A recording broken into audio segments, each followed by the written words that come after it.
in Nairobi. Now, let's start off with that very scathing lecture to some of the Uasin Gishu County leadership. Of course, it made rounds on social media, and it's a huge deal. Even up to this morning, people are still talking about it. And of course, the young girl was just making a case for herself after they were swindled off of lots of money, lots of amounts of money, because there are many of them who gave over 600,000 shillings for the hopes of getting education abroad. But of course, we even had one student taking their own life because of the frustration they felt after their hopes were dashed. What do you make of this? And of course, how has it been trending? What are the reactions coming off of social media?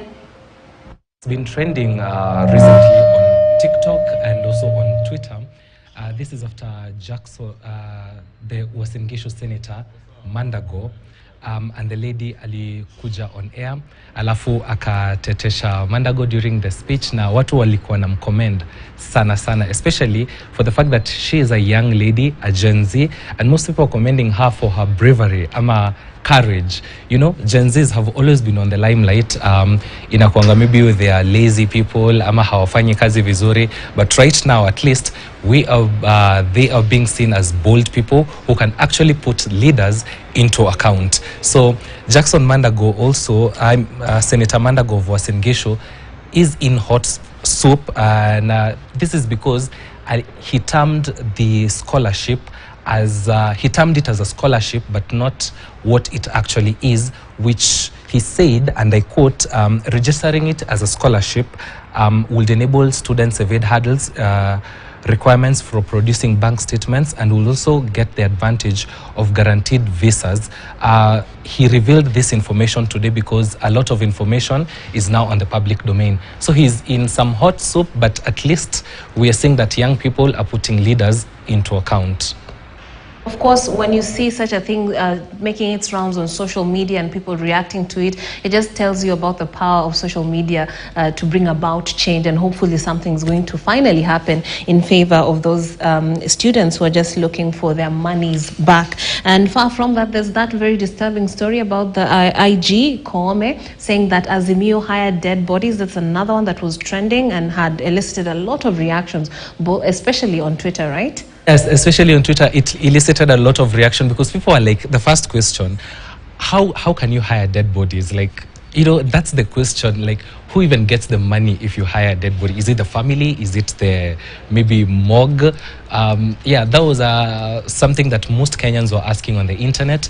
And also, Azimio leader Raila Odinga also came out to say that the accusations were false. Also, IG Koome was trending because people were like, as the Inspector General, he should have provided substantial evidence to back up his statements. So Kenyans did not sit well with him, walimroast kama kawaida, because, you know, Kenyans on Twitter are very active. Also on something else, another story, something else that has also been trending on Twitter is after Jesse Rogers aired their story on the woman in landless area of Kiambu. The woman was found dead in her home. Apparently, she had been dead for 9 months. This has elicited a lot of reaction, especially on the internet, where people are asking, what's the relationship between you and your parent? Like, is it the kid's responsibility, or is it the responsibility of children to take care of their parents at old age? Like, people have different reactions. Some say that your parent was responsible for your education back then, but now as an adult, you should live your life, you should not cater for them. Others are also saying that as an African child, you know, you're supposed to take care of your parents. They are your parents. They literally your second God. So in their old age, this is the time when they are mostly in need. So we should take really good care of them. What do you think?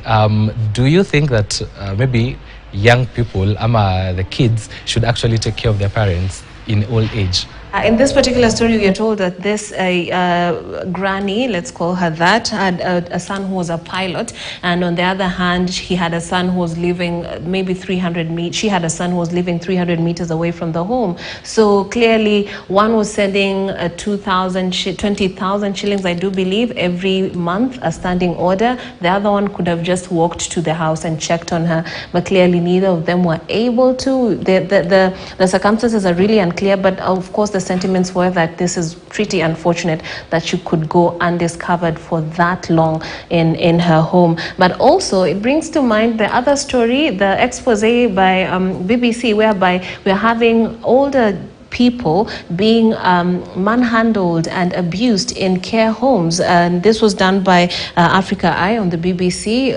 Has this also elicited interest on social media? Yes, it has, because people are like, why would old people be treated like that? Why would you actually, as a young person, lay your hand on an old granny or on an old woman? You know, a lot of people are condemning the act. Some have also come to say that it is not right. You know, we are African. We have our own culture. We have our own morals. That is something that should not be done, according to most people on the internet. And I almost agree with them. Old people should be respected. You know, old is gold. Also, just even if they were not good to you, I do believe the African culture demands a level of respect and care when it comes to the elderly, even if they're not related to you, like the examples that we had from the care homes, which was pretty unfortunate. You can find some of these stories on online and catch up if you hadn't heard of what was happening. But of course, this is all we had for you on News Diary. Thank you so much for tuning in. My name is Trix Ingado. I was with Roy Kanyi. You can follow him on TikTok or Twitter and see what he is up to. But for this particular bit of News Diary, that's all we had. Coming up after this break, we have our sister station, Spice FM. Very riveting discussion going on the other side.